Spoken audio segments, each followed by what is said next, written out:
London, June 1816. She was standing near the wall when he first saw her. Not hiding, there was a difference, and he had learned to recognize it. Hiding looked like smallness. What this woman was doing looked like something else entirely. She was watching. The Hartwell ball was in full force. 300 candles in the chandelier above, the orchestra in the East Gallery. The great rooms of Hartwell House opened end to end and filled with silk and jewels, and the low, continuous roar of society performing its satisfaction. Edmund Fairfax, Duke of Wyndham, had been back in England for 6 weeks and had not yet readjusted to the noise of it. He stood at the edge of the dancing with a glass of wine he had no intention of finishing, and catalogued the room with the weary attention of a man who has been too long in diplomatic circles to believe that what he sees is what is actually happening. The woman near the wall was perhaps 23. Her gown was pale yellow, not this season's cut, he noted, without judgment, the sort of careful alteration that is better than nothing and worse than new. Her hair was dressed simply, without the plumes or jewelled pins that crowded the heads of every other woman in the room. She held no fan. She carried no expression of practised delight. She was looking at the room the way he was looking at it, as though it were a problem to be mapped rather than a spectacle to be enjoyed. Every few moments her gaze would move to the orchestra, to a cluster of conversation near the door, to the dancing, to the windows, and her expression would shift slightly, not with feeling, but with the small adjustments of a person who is reading something. He watched her for nearly 10 minutes before she noticed him watching. When she did not blush, or look away too quickly, or perform being caught by accident. She simply met his gaze for a brief, level moment, and then continued her survey of the room, as though she had noted his presence as she noted everything else, as information without particular consequence. Edmund Fairfax had been stared at by half of London since his return. He had not found it interesting in some years. He found this interesting. He was about to move toward her when a woman swept into his line of sight.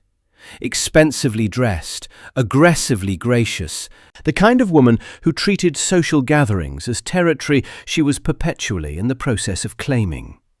"Your Grace," she curtsied with practised elegance. "How wonderful that you have returned to us. I am Mrs. Dorothea Ashby. My daughters, Cecily and Harriet, have been so hoping for an introduction." She gestured at 2 well-dressed young women beside her, who curtsied prettily on cue. "And this," she added, with a faint shift in her tone that was not quite dismissal but adjacent to it, "is our dear companion, Miss Clara Ashby. We could not bear to leave her in the country, though she is not quite out, of course." The young woman in the pale yellow gown turned from her survey of the room and looked at him with the same level expression she had used when she caught him watching. "Your Grace," she said, and curtsied with perfect composure. No colour came to her face, no alteration in her expression. Mrs. Ashby had just announced her to one of the most consequential men in English society as a charity case, as someone imported from the country, not quite respectable enough for full presentation, kept like a piece of useful furniture, and Miss Clara Ashby had received it as she apparently received everything, as information, without visible wound. Edmund nodded to the daughters, made the appropriate sounds, and let the conversation carry itself in the way of social obligation. But his gaze returned to Clara Ashby once, just once, before Mrs. Ashby steered her daughters toward a more promising cluster of guests, and Clara turned back to her position near the wall. He did not understand yet that the evening had already changed. Clara had known, before they left the Ashby townhouse on Grosvenor Street, exactly how the night would proceed. She had lived in her aunt's house for 11 months. She had learnt, in those 11 months, the particular architecture of Dorothea Ashby's generosity, how it was built to appear open and spacious from the outside, and how, once you were inside it, every room turned out to have been designed to make you feel smaller. The invitation to London had come with warmth. "You must join us for the season, Clara. We insist. You shall be quite part of the family." The gown had come with an afterthought. "We had this altered for you from last spring. I do hope it suits." The introduction at the Hartwell ball had come with the particular smile of a woman who believes she is being kind and has arranged things so that she cannot be wrong about it. Clara had worn the pale yellow gown without complaint. She had dressed her own hair because the lady's maid assigned to Cecily and Harriet had quite enough to do. She had descended to the carriage on time, sat in the backwards-facing seat, and watched the lit streets of London pass the carriage windows with the private attention she gave to all new places. She was not unhappy. She was rarely unhappy. She was sometimes lonely in the way of people who are frequently in company and rarely in conversation. But she had learned long ago that the remedy for that was not to perform for the room's approval. The room's approval was a currency that fluctuated and was easily recalled. Her own was not. Her father had taught her that. The Reverend George Ashby, a remote cousin of Dorothea's late husband, a man of books and curiosity and considerable impracticality, had raised Clara in a house where the piano was played daily and the dinner conversation ranged from ancient philosophy to the engineering of Roman aqueducts to the precise conditions required for a successful kitchen garden. He had died when she was 20, leaving her a small library, an excellent ear, and no money at all. Hence Dorothea. Hence the altered gown and the backwards seat and the position near the wall. Clara had made her peace with it. She was watching the Hartwell ball with genuine interest, not because she expected to participate in it, but because 300 people in a room together were never not interesting to a woman who had learned to read what they were actually doing beneath what they said they were doing. She was watching, specifically, the young woman across the room who was beginning to come apart. Lady Isabel Fairfax was 19 and on her first season and doing her very best, which was the problem. She was doing her best in the visible way of someone who has been told that being seen to try is not the same as succeeding, and who has not yet understood how to resolve that. She stood in a group of young women near the far window, all of them more practiced, more confident, the particular confidence of girls who had been coming to balls like this since they were 17 and knew the steps. Isabel did not know the steps, not all of them. Clara had noticed her 40 minutes ago. She had watched the conversation in that group move in ways that excluded Isabel without quite being rude about it. The small pivots of the body, the conversational thread picked up by someone else just as Isabel began to answer. She had watched Isabel's fan moving faster than the room required it to, which was always a sign. She had not expected to do anything about it. She was a companion, not quite out, not quite present. She had no business interfering in the social arrangements of young ladies she had never met. But then she saw the spilled glass. It was a footman's fault. A crowded room, a tray held too high, a guest turning suddenly. And it would not have mattered except that the wine came down on the white silk shoulder of Isabel Fairfax's gown at the precise moment the young woman was already on the verge of her composure's limit. She felt it land. She looked down at the spreading stain. Her face went the colour of the tablecloth. Clara was already moving. She crossed the room at a pace that was brisk but not running, which meant she arrived before the moment had time to become fully public. She stepped directly beside Isabel, produced her own handkerchief, and said very quietly and very calmly, as though she were telling Isabel something she had asked to be told. "Take a breath. It is only silk. And we are going to the withdrawing room." Isabel looked at her with the expression of someone thrown a rope from a ship they did not know they were falling off. "I don't," she began. "I know," Clara said, the same quiet register. "Come anyway." She put her hand briefly on Isabel's arm and moved them both away from the cluster of girls, who had all noticed, of course, and some of whom had the grace to look away, and through the side door into the corridor. In the withdrawing room, with the door shut and the music faint through the walls, Clara worked at the stain with cool water from the basin, and a steady confidence that came from having dealt with crises considerably worse than this one. Isabel stood and breathed, and the flush in her face slowly subsided. "It won't come out entirely," Clara said honestly, "but it will be much less visible, and if you position your fan correctly, it will not be seen at all for most of the evening." Isabel looked at her. "Who are you?" "Clara Ashby. I am here with the Ashby family from Grosvenor Street." She continued working at the stain. "Your gown is beautiful, by the way. The colour is exactly right for you." "It was my mother's choice," Isabel said. "She has opinions." "Most mothers do." Clara looked up briefly with the small, dry warmth that was her version of a smile. "Are you all right?" Isabel was quiet for a moment. Then, in the careful voice of someone deciding whether to be honest, "I hate it. I hate all of it. Everyone knows everyone, and they have all known each other since they were children, and I keep saying the wrong thing, or saying the right thing too late, and my brother told me I should just be myself, which is completely useless advice when being yourself is the problem." Clara set down the cloth. She looked at Isabel Fairfax, 19, frightened, honest, and considerably more interesting than she had appeared across the ballroom. "Your brother is not entirely wrong," she said. "But he has the advantage of being a duke, which means that being himself has always been enough. You do not have that particular luxury yet." She considered for a moment. "What do you actually like to talk about? Not what you have been told to, or what you think is expected.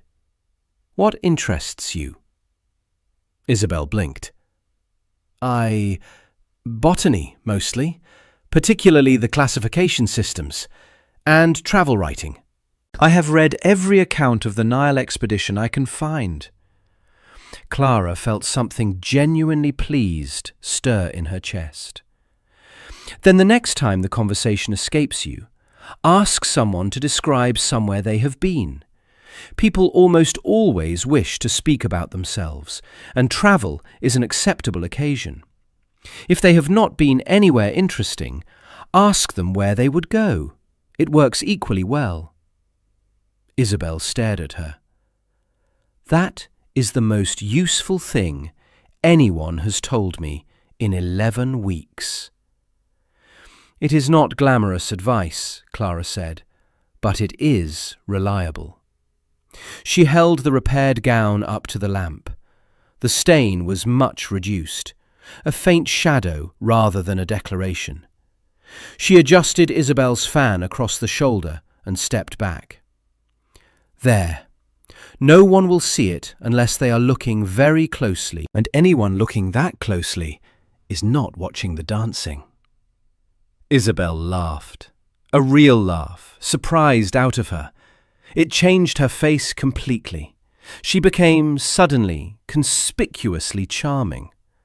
"Thank you," she said, and meant it from somewhere deeper than manners. "Of course," Clara said. She moved toward the door. "Shall we go back?" What she did not know was that she had been gone from the ballroom for 14 minutes, and that the Duke of Wyndham had noticed her absence. He had noticed when she left. He was not entirely sure when he had begun to track her movements, but he had. The yellow gown against the dark panelling, the particular quality of her stillness.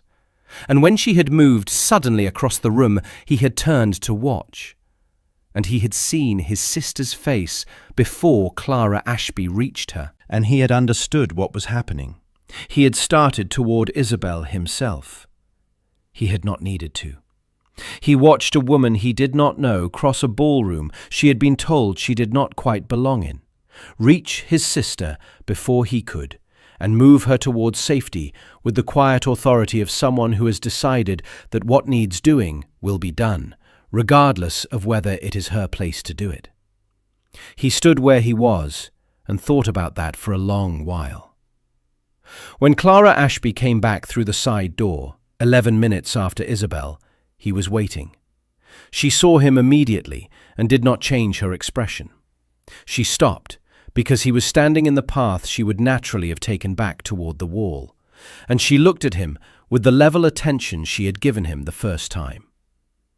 "Lady Isabel's gown," she said, before he could speak. "The stain is largely managed. She is quite all right. The fan covers the rest." "I saw," he said. "Then you know there is nothing to thank me for." "That is not strictly true." "It is strictly true," she said, with the mild firmness of someone correcting a mathematical error. "I did what was available to be done. Anyone would have." "No one else did." She was quiet for a moment. Then, "No. But that is a comment about the room, not a compliment to me." She moved to step past him. "Excuse me, Your Grace." "Miss Ashby." He said it before he had entirely decided to. "Would you do me the honour of the next dance?" The stillness that followed was brief but complete. She looked at him. He looked back. He was used to women in this moment. The calculation, the managed delight, the performance of surprise that was not surprise at all. Clara Ashby's face did none of these things. What it did was considerably more disconcerting. It went quite genuinely uncertain, as though she were trying to determine whether the offer was serious and what the correct response to a serious offer might be. "Your Grace," she said at last, carefully, "I am not quite out." "I am aware of what Mrs. Ashby said." "It was not merely what she said." "I know that too." He held her gaze. "Nevertheless." Another pause. She was thinking. He could see it, the particular quality of intelligence working through a problem. And then she said, with the careful honesty he was already beginning to recognize as her characteristic mode, "I should tell you that I have no expectation of this being anything other than a courtesy. I am not. I am not in the habit of mistaking kindness for consequence." "That is an interesting preface to a yes," he said. For the first time, the very first time, a different quality entered her expression. Not warmth exactly. Something more precise, appreciation for an accurate sentence. "Yes, then," she said. "Thank you." The room noticed. This was the thing about ballrooms. They noticed everything, and they noticed it differently depending on who was watching. The young women in Cecily Ashby's circle noticed immediately and exchanged glances. Lady Aldermere, who had the best viewpoint in the room as a matter of long-established personal policy, noticed and began saying things in a low voice to the woman beside her. Mrs. Dorothea Ashby noticed and went very slightly pale. Cecily found her mother at the edge of the dancing floor, with an expression of carefully controlled bewilderment. "Mamma," she said quietly, "is that Clara?" Mrs. Ashby watched the Duke of Wyndham lead her companion's niece onto the floor with an expression she was struggling to arrange into something appropriate.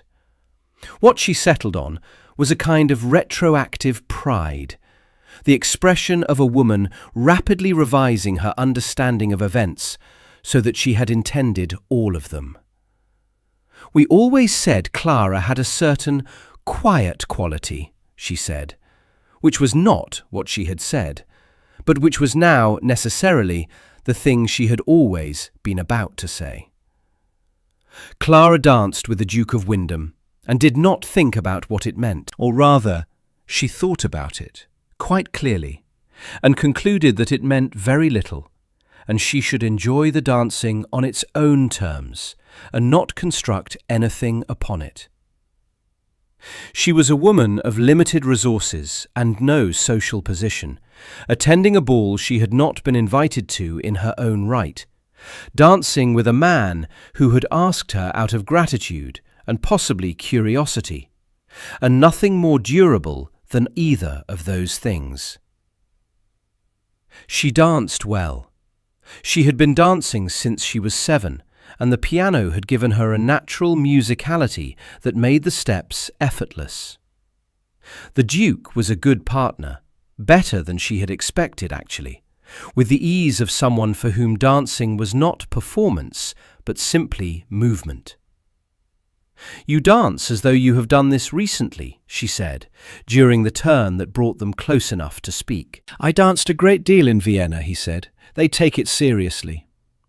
"I have always thought the Viennese waltz a more honest form," she said. "The English country dance requires everyone to pretend they are delighted to be moving away from the person they just moved toward." He looked at her. Something shifted, not amusement quite, but the expression of a man who has been given something unexpected. That is an accurate observation. Most accurate observations about dancing are considered impolite. By whom? By people who have arranged their happiness around the pretense. The figure of the dance separated them briefly. When it returned them together, he said, "How long have you been in London?" 11 months with my aunt's family." She said it without the particular colouring that would have invited sympathy. It was a fact, delivered as one. "And before that?" "Lincolnshire, my father's parish." A pause. "He died 2 years ago." "I am sorry." "So am I." She said it simply, without the performance of grief. He was very good company. They danced for a moment in the wordless way of people who have said something true and are allowing it to settle. "What do you do?" he asked at last. "In my aunt's house." "I am a companion," she said. "I accompany. I assist. I manage what requires managing and avoid requiring anything in return." She glanced at him briefly. "It is not terrible. It is simply... It has a particular quality of invisibility that one adjusts to." "You were not invisible tonight." "No," she said, "but that was Lady Isabel's misfortune, not my design." The dance ended. He offered his arm to walk her from the floor. She took it correctly, and he felt and noted that her hand was entirely steady. At the edge of the dancing he said, without preface, "There are doors to the garden. The terrace is cooler, if you are not averse." She looked at him with the same quality of honest assessment she had been giving him all evening. "I am not averse," she said, "but I should tell you plainly that I am not attempting to impress you, and I do not expect to see you again after this evening. So if the terrace is an overture to something you feel obligated to perform, you need not." He stopped walking. She stopped beside him and looked at him with complete composure, as though she had said something entirely ordinary. "That," he said slowly, "is the most honest sentence anyone has said to me in 3 London ballrooms." "It is only honest," she said, with faint puzzlement, as though honesty were not remarkable, but simply the obvious option. "I did not want you to waste the evening on a performance neither of us needs." He looked at her for a long, considering moment. Then he said, "Miss Ashby, I asked you to dance because you crossed a crowded room to help someone you did not know, and did it without looking to see whether anyone noticed. I am taking you to the terrace because you are the only person I've spoken to this evening who seems to be entirely present in their own skin. Neither of these things are obligations." He paused. "Is that clear?" She was quiet for a moment. Something moved through her expression, almost imperceptible, the way winter light moves through a still room, briefly and then composed again. "Yes," she said, "that is clear." They went to the terrace. The garden at Hartwell House was not large, but it was well planted, and the June night had turned warm enough that the doors stood open and the scent of the roses carried through into the ballroom.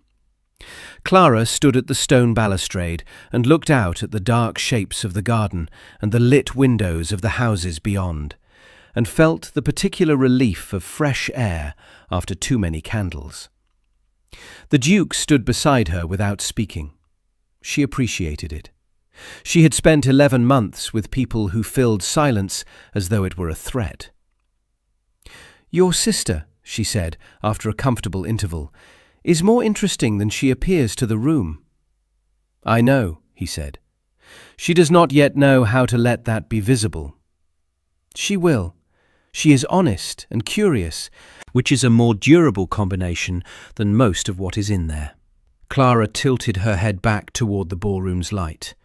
"The room rewards a certain kind of performance. She is not yet fluent in it, but she has better instincts than the performance requires." He looked at her with the sideways attention he had been giving her all evening. "You noticed all of that in a withdrawing room in 11 minutes. "I notice things," she said, without apology. "It is what I am for in this house. No one tells me anything directly, so I develop the habit of noticing." A pause. Then, carefully, "Does that bother you?" She considered the question with the same seriousness she gave everything. "Yes and no," she said. "I would prefer to be valued for the right reasons, but being overlooked has given me a thorough education in what people are actually doing, which has its own utility." She looked out at the garden. "I find I mind it less when I remember that their failure to see me has no bearing on whether I exist." He said nothing for a moment. Then, "How did you arrive at that?" "My father," she said. "He was considered, by most of his acquaintance, to be of very little consequence. A country clergyman of modest means and immoderate opinions about Roman aqueducts." She almost smiled. "He was the most interesting man I have ever known. He spent 30 years being underestimated by people who were considerably less worth knowing than he was, and he thought it was very funny." She paused. "He taught me that the assessment of a room is not the same as the truth of a person." The Duke was quiet for a long time. "Edmund," he said abruptly. She turned. "My name," he clarified. In the context of a conversation like this one, it seems more accurate." He said it with the slight discomfort of a very self-contained man doing something that does not come naturally. She studied him for a moment with her level gaze. Then, "Clara," she said. From inside the ballroom, the orchestra announced the next set. "I should go back," she said, straightening from the balustrade. "I have been away long enough that my aunt will be cataloguing reasons to be displeased." She turned toward the doors. "Clara," she paused. "The next dance," he said, with the directness of a man who has made a decision and is not interested in softening it into something easier to decline. "Would you do me the honour?" She looked at him. He looked back. He was not performing. She was not performing.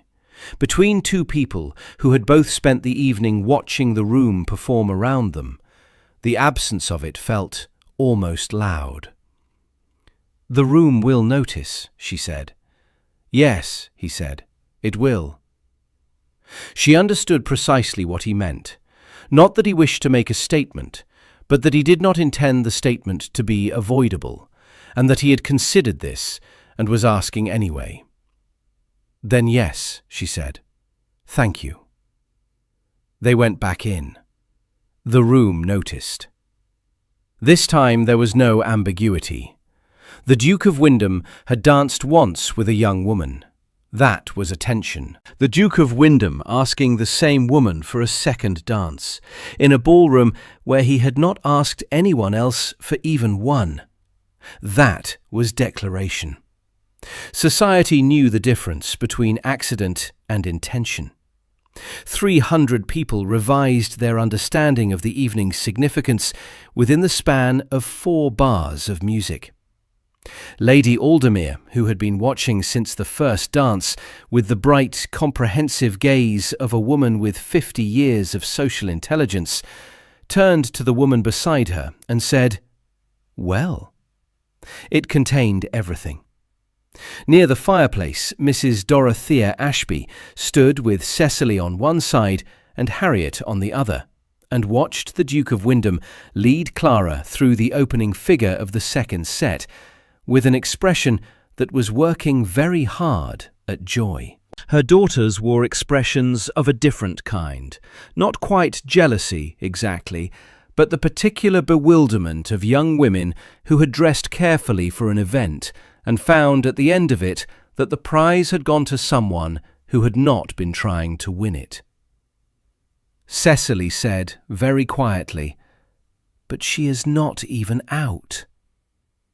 Her mother said nothing for a moment. Then she said, and it was a marvel of social recalibration in real time, "Clara has always had a wonderful quality about her. We have always said so." Harriet looked at her mother. "We have not, actually, always." "Harriet," Mrs. Ashby said pleasantly, "do go and find some lemonade." Clara danced the second dance with the same composure she had brought to the first, and with rather more awareness of what it was costing her to maintain it. Not because the Duke was difficult. He was the opposite of difficult. He was easy in the wordless way of someone who moves through the world at his own pace and does not require other people to adjust to it. But because she was clear-eyed enough to know what was happening in the room around her, and clear-eyed enough not to trust it. She had spent 11 months being overlooked. She knew very well that being seen by one duke at a ball did not change the architecture of her life. She knew that the morning would come and the ball would end, and she would be back in the Ashby townhouse, invisible again by breakfast, pressed back into the shape that was useful to people who valued her at her minimum. She was not going to mistake a dance for a future, but she was honest enough to acknowledge, in the private and very orderly cabinet of her own heart, that the evening had given her something she had not expected.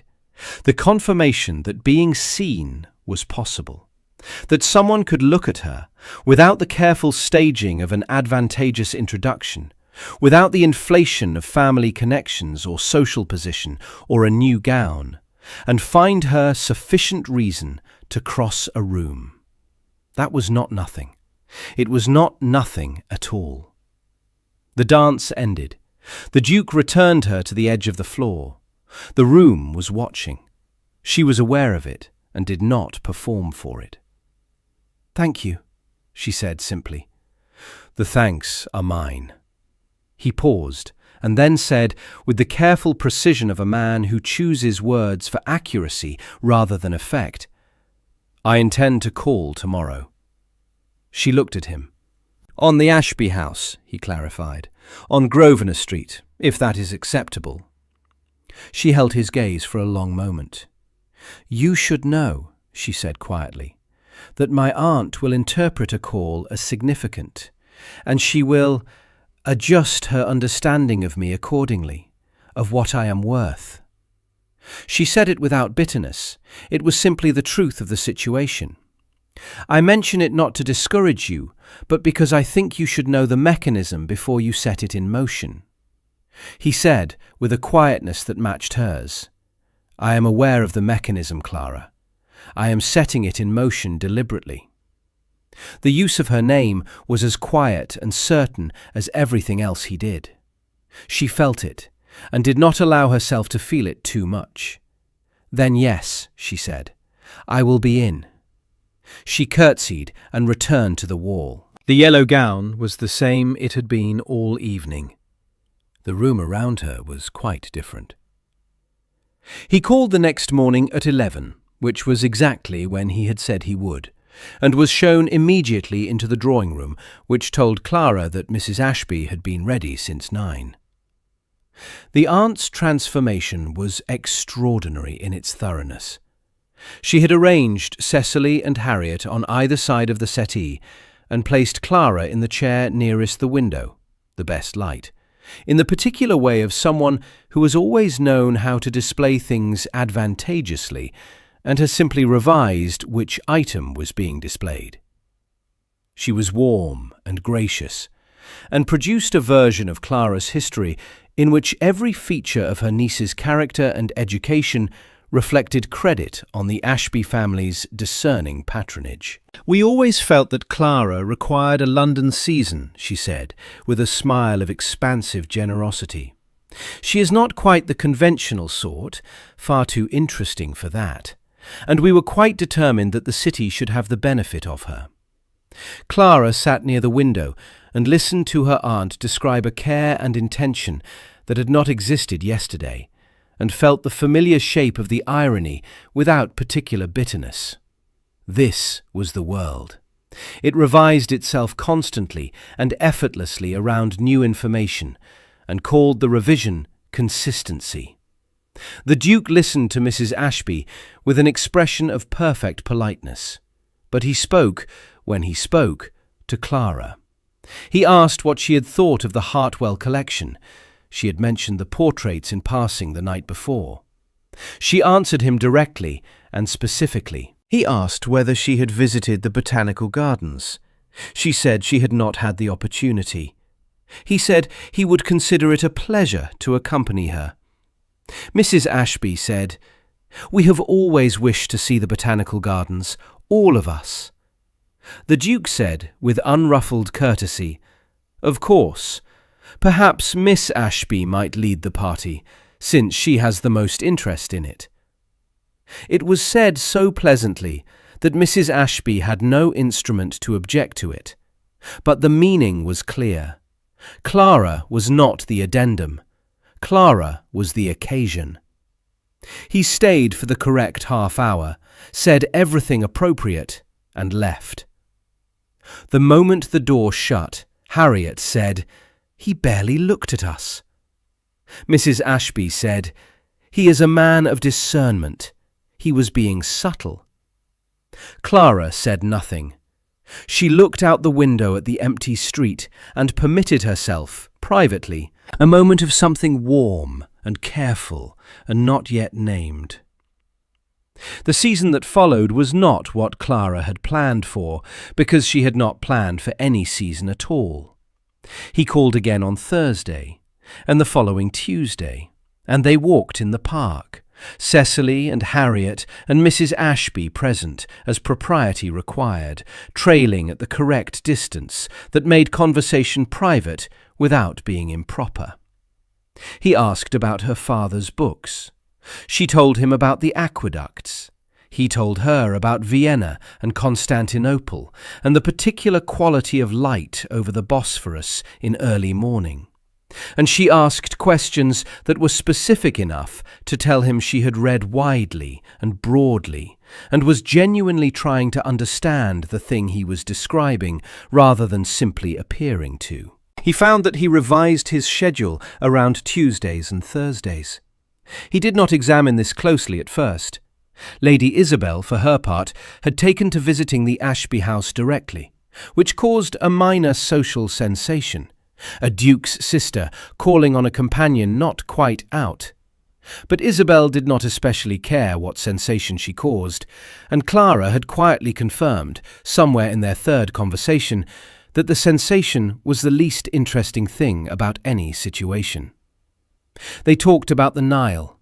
They talked about Linnaeus's classification system and whether it was philosophically adequate to the variety of existence. Isabel said, one afternoon, that Clara was the only person she knew who talked to her as though she had a brain. "You do have a brain," Clara said. "A quite good one. You are simply in an environment that has not worked out how to use it yet." "Edmund says the same thing," Isabel said. "Your brother is perceptive when he looks properly," Clara said carefully. Isabel looked at her with 19-year-old directness. "He looks properly at you," she said. "Constantly." Clara turned a page of the book they had been sharing. "We should look at the plate of the Lotus classification," she said. Isabel smiled and said nothing more, but she noted everything. It was Lady Aldermere who made the matter public, in the way that Lady Aldermere had been making matters public for 40 years, by observing them accurately in front of exactly the right people. "The Duke of Wyndham," she said at the Pembroke dinner in mid-July, to a table that included the relevant witnesses, "has been calling on Miss Ashby, the Grosvenor Street Ashbys, every Tuesday and Thursday since the Hartwell ball." She said it with the comfortable certainty of a woman stating a well-established geographical fact. He has walked with her in the park on 4 occasions. He attended the same private concert on Tuesday, which was not, I am told, on his original schedule. She took a sip of wine. "I raise it not as a matter of speculation, but as a matter of settled observation. The question is not whether he intends something. The question is when he will say so."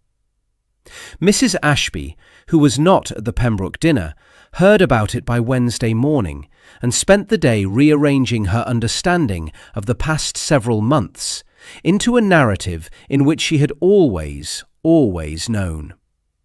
Edmund Fairfax, Duke of Wyndham, went for a walk in the park, alone, on a Thursday morning in late July, and found himself thinking about Clara Ashby with the focused inevitability of a man who has arrived at a conclusion without noticing the journey. He thought about the night at the Hartwell ball and how she had moved across the room without looking to see whether anyone noticed.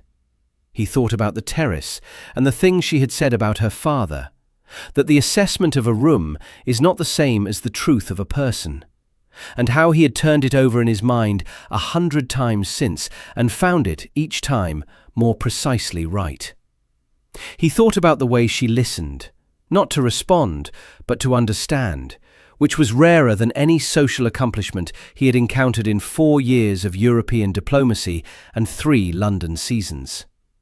He thought about how she had told him, on the terrace, that she was not attempting to impress him, and how that specific absence of performance was the thing he had come back to, without entirely admitting it, every day since.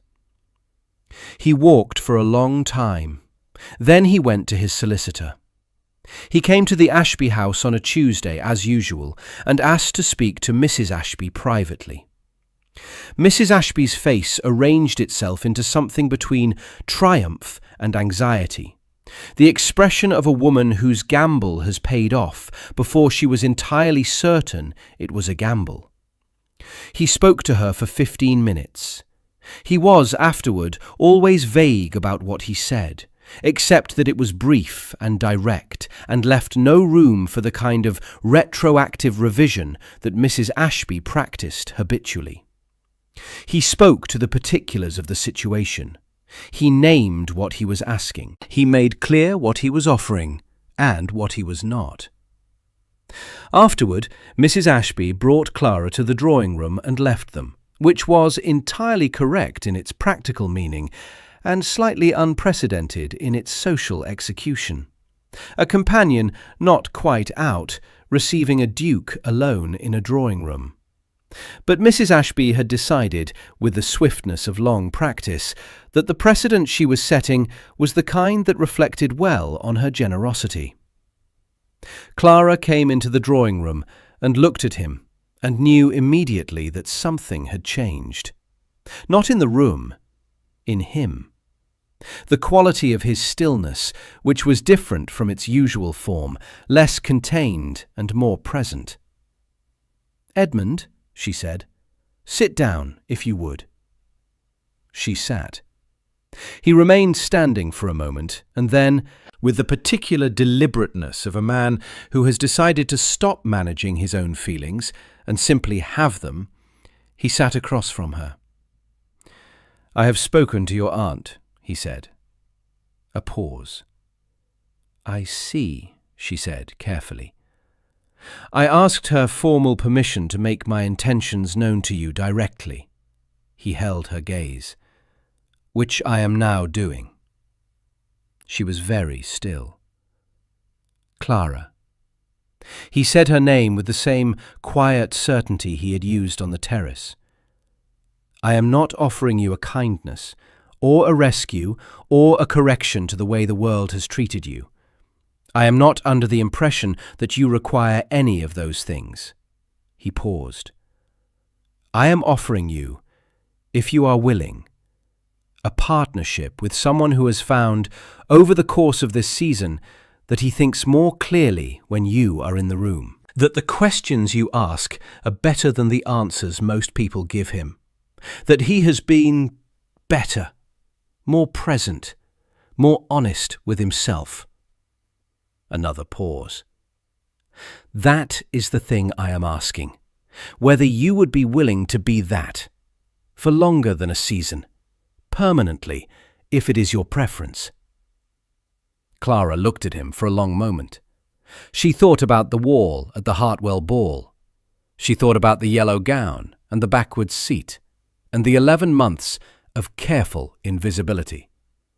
She thought about what her father had said about the assessment of a room, and she thought about the specific, particular truth of this man sitting across from her, that he was not perfect, not always warm, had more reserve than was entirely comfortable, and was, beneath the reserve, entirely worth knowing.